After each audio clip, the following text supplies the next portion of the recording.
Hey, welcome back to the channel. Put on about 500 kilometers on the bike just yesterday. We rode out to Port Dover. Fun time.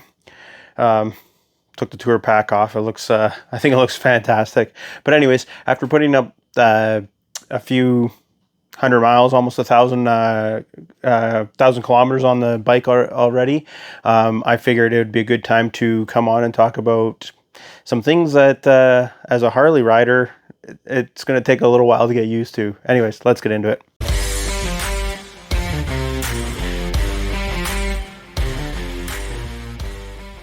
Now, I've come up with three things that I'm going to need to get used to on this bike.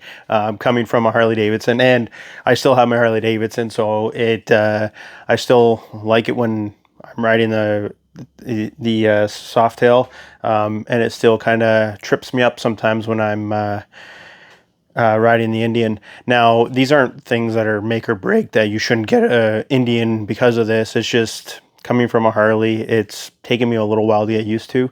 And the top one, I'm never going to get used to, and I'm not going to like it, and I'll fight you over it. But anyways, the first one, I don't know, I'll go 3 to 1. I don't know how lists work, but anyways, the third thing to get used to is actually the turn signals. So coming from a Harley where you have the turn signals on each one of the handlebars, Indian, it is a toggle back and forth. Now, most people coming from most other bikes are going to be used to that. Me riding the Harley, I still can't get used to it on the Indian. It still takes me a long time. The Royal Enfield has the same. I don't ride this that often, but even on this one, I still can't get used to these turn signals. This one's not as bad as the Indian because it is a little bit easier to access. This one's like just, I don't know, it's a little bit harder to get. It's a little bit harder to access. Again, it's not that big of a deal. But it will take time to get used to. The other thing with the turn signals is they both have self-canceling. The Harley's works way better. I know this is first world problems.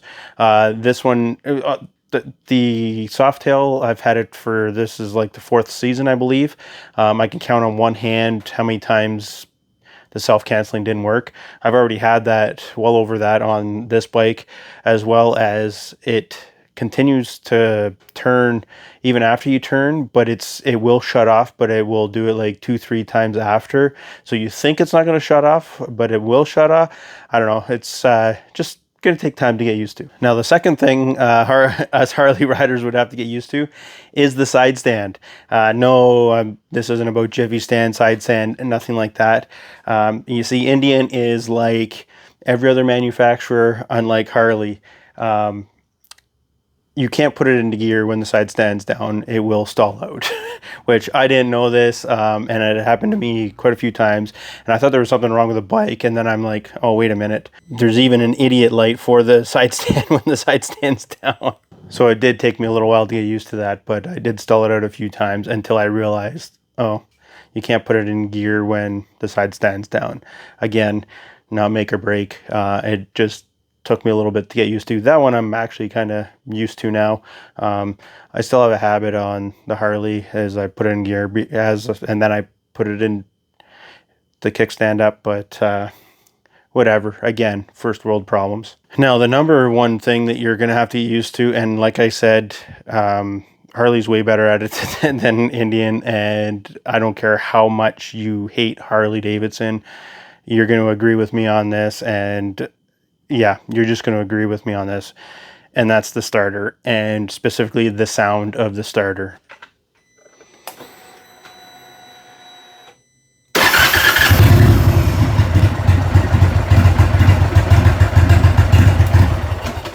Did you hear that?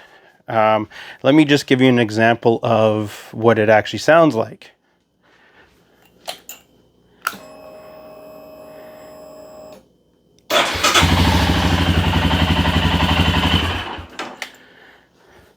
Sound familiar? So familiar. I can't say that word, so forgive me. Don't make fun of me for not being able to pronounce that word. But they sound alike. A lot of bikes, metric bikes, they all have that same starter sound. And again, I don't care how much you hate Harley Davidson, you can't tell me this doesn't sound way cooler than these bikes.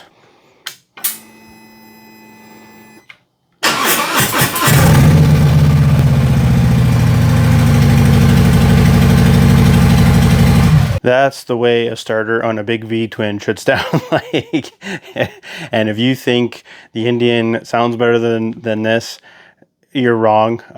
Actually, I think the newer Harleys might actually sound similar to the Indian. I don't know. I've ridden the 2024, but I can't remember. It's kind of foggy, but I'm kind of thinking it's kind of similar. But anyways, that you know it has that feeling where, oh my god, I don't know if it's going to start. The starter, the battery might not have enough battery power to keep cranking this thing over, and then it fires up.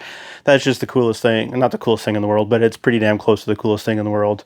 Hands down, the starter is fantastic. Again, nothing that's going to make you not want to buy an Indian. It's just something you have to get used to as a Harley owner. I'm still it sounds great when it's running. Don't get me wrong. The Indian sounds great when it's running, but that starting part just doesn't do it for me. Again, I'm not going to get rid of the bike because of it. It's not really a big deal. It's just this starter sounds way better. One of the things that this does way better is the gear indicator stays on when you pull in the clutch, which is fantastic. Harleys don't seem to do that, at least the ones I've owned.